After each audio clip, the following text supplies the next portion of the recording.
Good evening. I am starting a new key worker role within the NHS next week. However, my only means of getting there is by using public transport. What can be done to ensure that all key workers that have no choice but to utilise public transport will be protected both at work and on their commute? Well, Daniel, first of all, congrats on starting your new key worker role. Mick, as head of the RMT, let me start with you.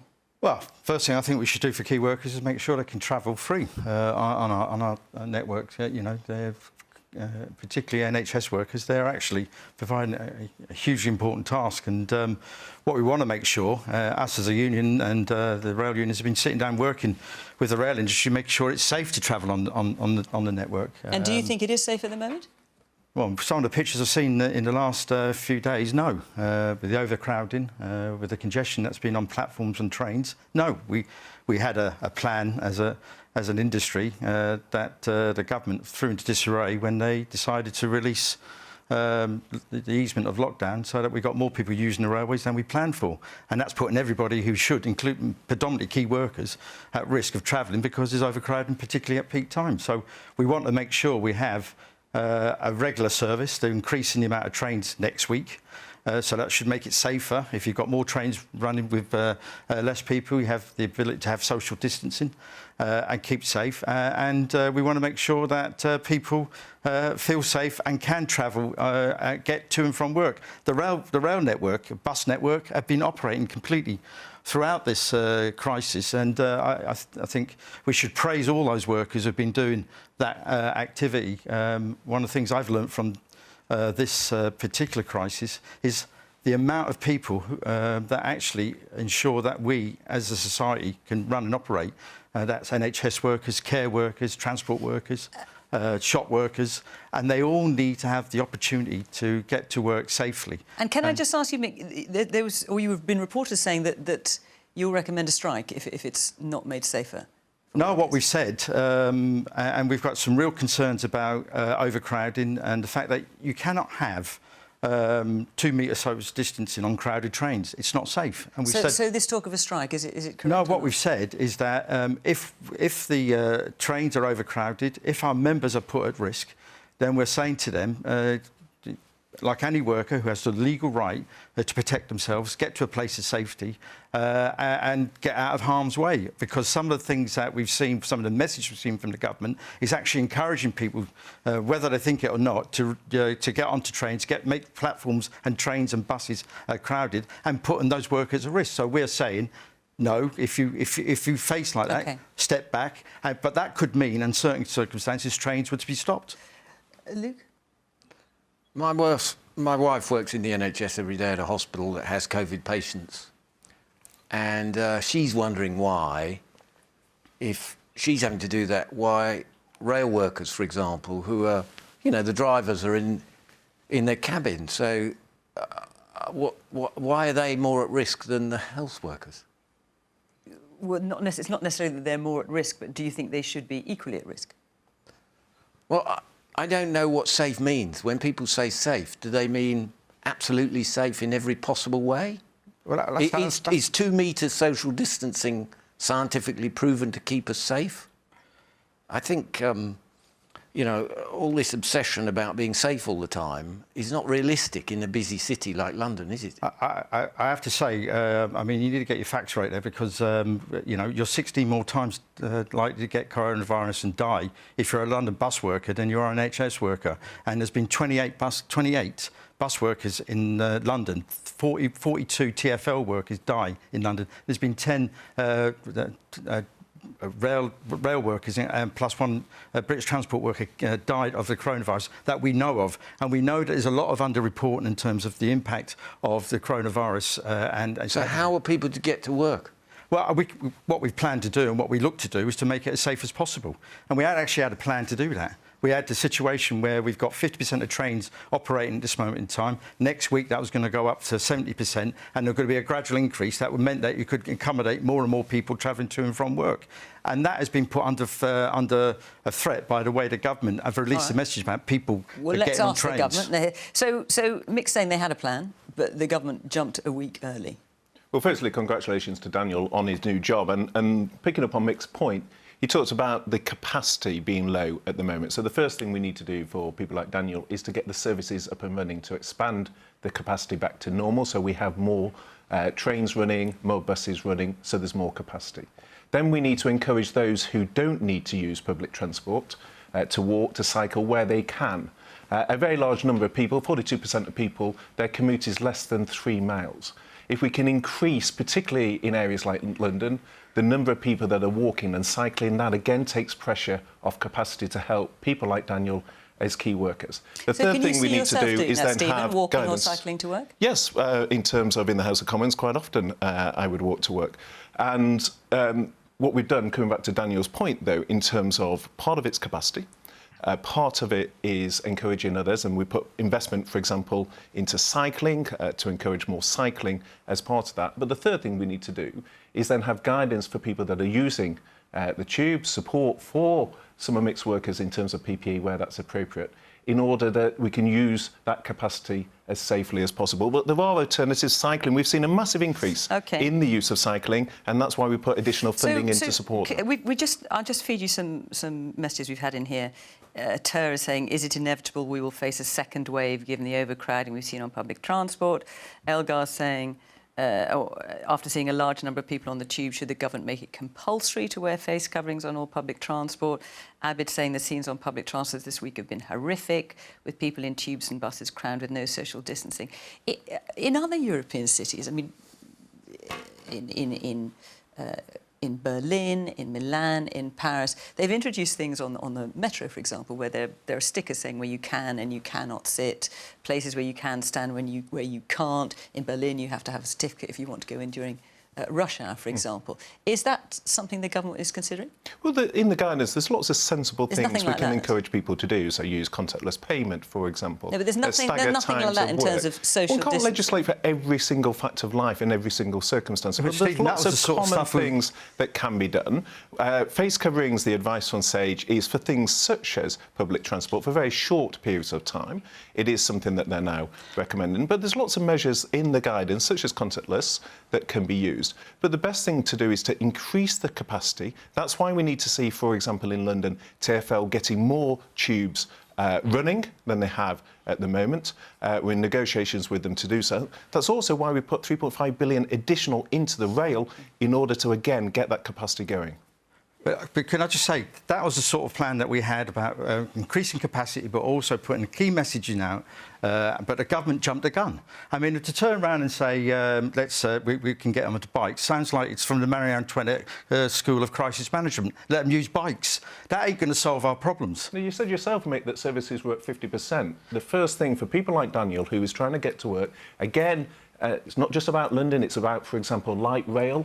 In many of our cities, getting that light rail capacity that is used by many key workers. And the key thing is to get as many of those services. We have put funding in to do that, but we need your workers. Why did you jump the gun? Why did you turn round when we sat down and worked it, spent 2 weeks of hard work making sure that we could have a plan for a period of time to allow proper services, safe services? Did the government jump the gun? After the Prime Minister's speech on Sunday, we saw an increase in usage on the rail network, and we saw people, our members, actually have to deal with real problems about passengers. We had one example of a passenger crying because she was worried about an issue of social distancing on a train where had too many people turned up because of what the Prime Minister said on Sunday. We hadn't expected that. We'd done a deal last week which had an incremental change, a phasing in of improvements on train services, increased capacity, but also allowing safe increased capacity, and the government jumped the gun. It's like the left hand doesn't know what the right hand's doing. Okay, we're talking to DfT. Are they talking to number 10? DfT being the Department for Transport. Yes. Let me just bring in Devi in Edinburgh. Listening to all this, what's your view? Yeah, I just think it's quite tragic that we're in this situation. I mean, this issue about safety and all this could have been dealt with many weeks ago. Other countries have stayed open, they've stayed safe by actually having public health infrastructure in place to actually detect who has the virus, that when you do travel, you know that actually you're not going to be exposing others, that actually we know who has the virus and who doesn't, and we can make sure they're isolated. So I guess listening to this debate, is it safe currently to go on public transport? I don't think so. Is it safe to open schools? I don't think so, because we don't have in place the basic building blocks of surveillance to actually know who has the virus. And if the lockdown basically, starts opening up now before we have the infrastructure in place, it's basically pointless in the sense of actually you should use the time to build the infrastructure so that actually when you lift lockdown, then you're in a better position than you were when you went in. And the thing I'm trying to get my head around is in the past 8 weeks that we've been in a lockdown that is costly, that is crude, that, very drastic in terms of the economic and social effects, as well as the effects on the, non-essential services in the NHS. What has fundamentally changed in the past 8 weeks to put us in a better position to open up? So what we're going to see is cases are going to go up. We expect now the virus is going to continue spreading, and in a few weeks we're going to have this exact same debate again, and it just feels like it feels quite tragic. Bridget, would you travel on the tube at the moment? I think this comes down to the need for government to provide clear guidance to all of us. It isn't just about individual choices, and what we saw on Sunday with the Prime Minister's statement and what followed was an unfortunate pattern of confusion that I think has left a lot of people wondering what the right thing is to do. It is quite reasonable that all workers should expect a safe working environment, and that has to be done carefully, it has to be done properly, it has to be worked through with those affected, with trade unions too. And I don't think giving people such little notice that they could return to work has helped in that way. There's also, of course, the big issue that lots of workers face real problems around what that will mean for childcare while schools remain closed in large part other than to key workers, children and vulnerable children. The government's response to that is to expect employers to just negotiate that on a case-by-case basis. Now, of course, the vast majority of businesses and employers will want to do the right thing and they're responsible. But I don't think such big decisions that have an effect on all of us can be left so unclear. I think we needed clearer direction from government, and this confusion, I think, has been really costly. Specifically on transport, do you think it's too early then to be opening up the economy for more workers to be going on public transport? Do you think that's too soon? We recognise that there needs to be a phased move to greater economic activity once again. Do you think it's too soon now? Well, I think it is unfortunate that the Prime Minister made a statement on Sunday with no guidance to back that up, without a clearly thought-through plan about how that could be achieved. I mean, we've heard this evening from Mick that if the government was to work more closely with trade unions, with businesses, and to try and find a more sensible way of doing things, I think that would leave people feeling safer, because it's not so just... So it is too soon then at the moment? No. What we want to see is it to be done in a careful and gradual way. So yes, where people can avoid public transport, they should do so. Steve is right to say that, but it shouldn't rest on individuals simply making that decision. We do have personal judgment and discretion, yes, but the absence of clear direction from government is damaging. Luke, your big sigh just came from you. Is it? Oh. Well, I think one of the unfortunate things that's happened is that the country has got petrified. We're the most nervous large nation of any. So the government's propaganda has frightened us rigid.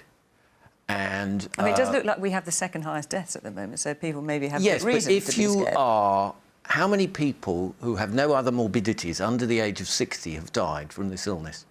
Who have no other morbidities? Yeah. Because I can tell you how many people under 65 have died. And obviously under some of those 60, with other morbidities may well have survived. A morbidity doesn't mean you're... 350. You're more likely to drown. There's 400 people a year that drown, right? So I think we have to get things a bit in context. What comfort would that offer to the families of those who've lost loved ones? Every death is tragic, but believe me, we're already in the largest recession for 300 years. In fact, it's not just one recession. The Bank of England have said the economy will shrink by 14%. That's the equivalent of 2 recessions. It's a depression. And I wouldn't be surprised if we have 2 million more unemployed people within a year. Imagine the agony of 2 million more unemployed people. How many deaths might flow from that? How many deaths are flowing from the fact that we've got half as many A&E appointments at the moment? Cancer patients not being seen, people with heart disease not being seen.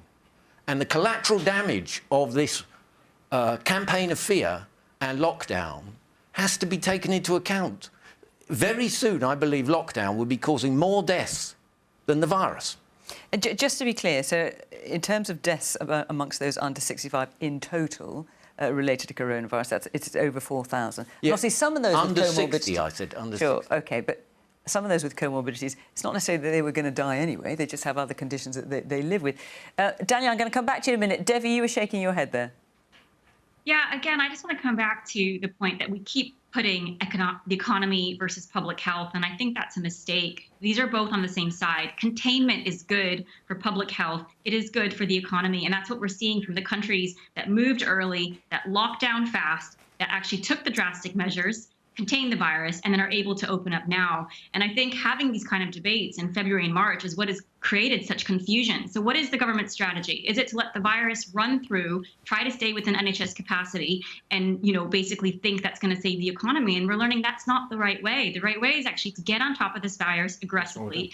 We have to stay in lockdown longer, do it right, ease it, and it's a one-way street. Right now, the problem we're going to face is if we open, it's not like the virus magically disappears. It's going to still be around. And so what that means is it's going to continue spreading. At some point, NHS capacity is going to be strained. We've already lost 60,000 people. I guess we're maybe 10% of the way through this. If we're fortunate, we'll find out soon. We have a long way to go. And the way to do this is actually to stay in lockdown, get out properly. It's a one-way street, and stop putting the economy versus public health. They're both on the same side. Let me come back to Daniel. Daniel, so what do you think of what you've heard? I mean, coming back to your original question about public transport. I think, firstly, there is absolutely nothing wrong with trying to keep as many people as safe as possible.